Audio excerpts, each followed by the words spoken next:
साथियो नमस्कार। नागपूरमध्ये हिवाळी अधिवेशन सुरू आहे आणि हिवाळी अधिवेशनामध्ये खूप सारे मोर्चे येऊन राहिलेले आहेत। तर मोर्चा आज हा संविधान चौकावर जात असताना इथे थांबलेला आहे, याला थांबवण्यात आलेला आहे। जाणून घेऊ त्यांची प्रतिक्रिया, त्यांचा विषय काय आहे। सगळ्यात पहिले घेऊ परिचय। सर, आपला परिचय सांगा। मी आशिष फुलझेले, सदस्य मानव अधिकार संरक्षण मंच, तसेच आजच्या या मोर्चाचा संयोजक डॉक्टर बाबासाहेब आंबेडकर संघर्ष कृती समिती। काय विषय आहे हा? विषय असा आहे की मागील 2 वर्षापासून विद्यार्थ्यांची शिष्यवृत्ती विद्यार्थ्यांना मिळालेली नसल्यामुळे मोठ्या प्रमाणात विद्यार्थ्यांचे एक्सप्लॉयटेशन होत आहे। विद्यार्थ्यांचे डॉक्युमेंट्स महाविद्यालयाद्वारे अडवण्यात येत आहे। विषय हा महाविद्यालयाचा आणि समाज कल्याणचा असताना विद्यार्थ्याची गडचेपिका हा प्रश्न या ठिकाणी उपस्थित झालेला आहे। मागील 2 वर्षापासून शिष्यवृत्ती न मिळाल्याने, विद्यार्थ्यांचे कागदपत्र अडवल्याने विद्यार्थी पुढच्या वर्गात प्रवेश करूच शकत नाही आहे। आणि त्याचबरोबर असे बरेच मुद्दे आहेत, ज्यामध्ये एक विशेषकर बजेटचा मुद्दा आहे। कारण दरवर्षी बजेटचा जो निधी आहे हा जवळपास मागच्या 25 वर्षात 32,500 कोटी हे वळते केले गेलेले आहेत।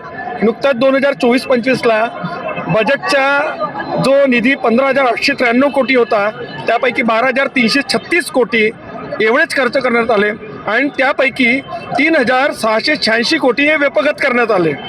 सांगण्याचं तात्पर्य असं आहे की विद्यार्थ्यांचे स्वाधारचे पैसे देण्यात येत नाहीत, विद्यार्थ्यांच्या शिष्यवृत्ती देण्यात येत नाहीत, विद्यार्थ्यांची फेलोशिप देण्यात येत नाही आणि त्याचबरोबर विद्यार्थ्यांना अत्यंत तोकड्या संख्येमध्ये त्या ठिकाणी प्रशिक्षण देण्याचे घाट या सरकारने रचलेले आहे। सांगण्याचं तात्पर्य असं आहे की ज्या ठिकाणी आमच्या 3,686 कोटी या ठिकाणी वळता करण्यात आला आणि आमचे परदेशी शिक्षणाकरता केवळ आणि केवळ 75च विद्यार्थी त्या ठिकाणी पाठवण्यात येत आहे आणि 75 विद्यार्थ्यांना लागणारा खर्च जो आहे हा केवळ आणि केवळ 32 कोटी आहे।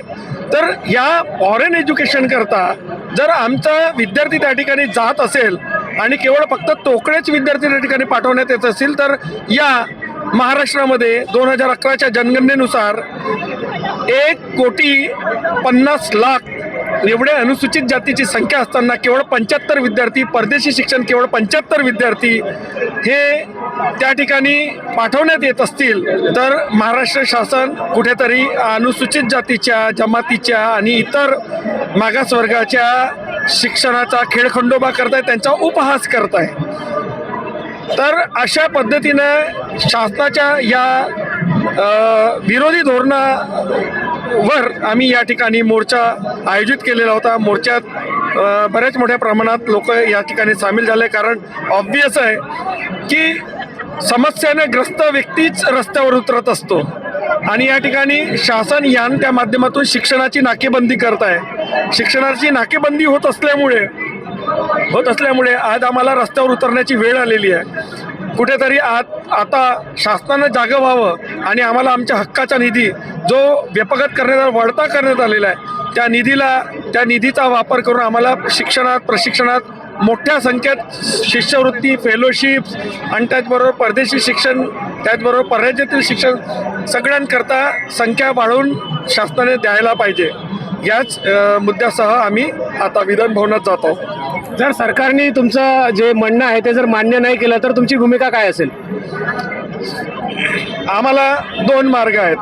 पहिला मार्ग हा आंदोलनाचा होता, जो या ठिकाणी आम्ही आता पूर्ण केलेला आहे। यानंतर आमची भूमिका ही याच गोष्टींना, म्हणजे जे बजेटचा कायदा आहे, जो पैसा व्यपगत होता आहे, याला आम्ही कोर्टामध्ये चॅलेंज करायला चाललेलो आहोत।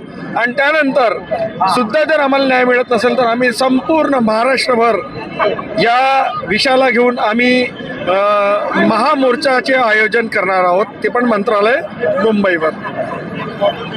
तर मित्रांनो, महत्त्वाचा मुद्दा आहे की भारतामध्ये यूथ सगळ्यात जास्त आहे आणि हा यूथचा उपयोग हा गलत रीतीनं वापरण्यात येऊन राहिला सरकारद्वारे। जो विद्यार्थी आहे तो आता आत्महत्या करतायत असं बी आता दिसते आहे। विद्यार्थ्यांनी आत्महत्या करू नये, त्याच्याकरता त्यांना जे स्कॉलरशिप आहे ती स्कॉलरशिप मिळाली पाहिजे, हा महत्त्वाचा मुद्दा आहे। आपण या विषयावर काय विचार करता आणि स्कॉलरशिपच्या बाबतीत तुमचे काय मत आहे या बाबतीत आम्हाला जरूर कळवा। आमच्या चॅनलवर तुम्ही लाईक करा, शेअर करा आणि कमेंट जरूर करा आणि लोकांपर्यंत पोहोचण्यासाठी सबस्क्राईब जरूर करा। धन्यवाद।